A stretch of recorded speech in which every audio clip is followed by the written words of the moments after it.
ආයුබෝවන් කියල පිළිගන්නවා හැමවුම අලුත් වීඩියෝ එකට. ඉතිං ඕගොල්ලො සෝෂල් මීඩියා පාවිච්චි කරනවනම් දැකලා ඇත්ති මේ වගේ AI වීඩියෝ හදන්න හැමෝම පටන් අරන්තියනව කියලා. ඉතිං අද මං කියල දෙන්නේ කොහොමද මේ වගේ වීඩියෝ එකක් සිම්පල් විදිහට හදාගන්න කියලා. එහෙනම් අපි යමු වීඩියෝ එකට. මේ වීඩියෝගේ තියෙන දේවල් සීරියස් ගන්න එපා. පොඩි ආකල්ලයක් කරන් සතුටින් ඉමු. එක්සත් ගුලිය ගණන් ගැහුවම රෙද්ද රෙවෙන උන්ගේ සංගමේ පණිවුඩයකි. ඉස්ලම ඔයා ChatGPT ඇප් එක ඩවුන්ලෝඩ් කරගන්න ඕන. පස්සේ ඇප් එක ඕපන් කරගන මෙතනින් ටච් කරලා ඔයාගේ ගැලරී එකෙන් අදාළ ෆොටෝ එකක් තෝරගන්න. දැන් මෙතනින් make this image into a prompt කියලා ටයිප් කරගන්න.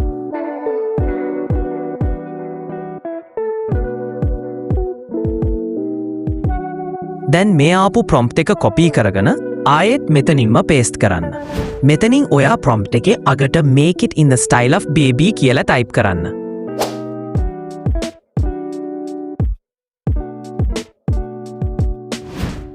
හරි එහෙනම් ඉමේජ් එක ජෙනරේට් කරගෙන අපිට දැන් කරන්න තියෙන්නේ පියවර අංක 2.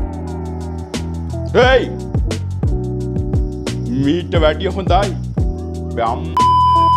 හරි එහෙනම් මෙතන ඉදන් ඔය කට්ටියට පැහැදිලි වෙන විදිහ කියන්න මං මගේ කම්පියුටර් එකෙන් ඉතිරි වැඩ ටික කරනවා. හරි දැන් වීඩියෝ එක ජෙනරේට් කරගන්න අපි යූස් කරන්නේ හෙඩ් ඩ්‍රායි එක. ඉතින් ඔයාගේ ෆෝන් එකේ හෝ කම්පියුටර් එකෙන් බ්‍රවුසර් එකක් ඕපන් කරගෙන සර්ච් බාර් එකේ හෙඩ් ඩ්‍රායි කියලා ටයිප් කරගන්න. දැන් මේ උඩම එන ලින්ක් එක උඩ ටච් කරන්න. හරි දැන් මේ තියෙන්නේ හෙඩ් ඩ්‍රායි වෙබ්සයිට් එක. ඔයා කලින් මේකට සයින් අප් වෙලා නැත්නම් මෙතනින් ටච් කරලා සයින් අප් වෙලා ඉන්න. ඉතින් මෙතනදී ඔයාගේ Gmail account එකයි password එකයි දීලා වෙබ්සයිට් එකට log වෙන්න. හරි login වුණාම ඔයාට මෙහෙම ඉන්ටර්ෆේස් එකක් බලාගන්න පුළුවන්. මෙතනදී ඔයා long හෝ short වීඩියෝ එකක් ජෙනරේට් කරගන්නම ඒක වෙනස් කරගන්න පුළුවන්. දැන් දකුණු පැත්තේ යට හරියෙන් ඔයාට බලාගන්න පුළුවන් audio script සහ start frame කියලා තියෙනවා. start frame කියන තැන ටච් කරාම එන මේ options වලින් upload image option එක select කරලා අපි ChatGPT එකෙන් generate කරගත්ත image එක මෙතනට upload කරගන්න. හරි ඊට පස්සේ audio script කියන තැන touch කරාම එන මේ options වලින් upload audio option එකෙන් ඔයා ගාව තියෙන audio file එකක් මෙතනට upload කරගන්න. අපි මේ use කරන්නේ free version එක නිසා ඔයා select කරගන්න audio clip එක තත්පර 20කට අඩු වෙන්න ඕන. ඒක ඔයාට මෙතනදී වෙනස් කරගන්න පුළුවන්. audio එක මෙතනින් upload කරගන්න. ඔක්කොම කරා නම් දැන් මේ button touch කරන්න. output එක මේ විදිහට බලා ගන්න පුළුවන්.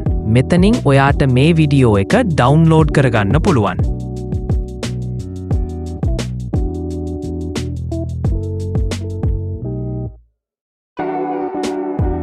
මුල් ගෙඩිය කොහමද? ලාභද? බෑය දැන් කීයද? එළවලු ටිකක් පළතුරු ටිකක් පොල් ගෙඩියක් ජීවන වියදම පාරෙන් ඉවතට යයි දෝ මම නම් අහකට විසිරෙයි දෝ දැන්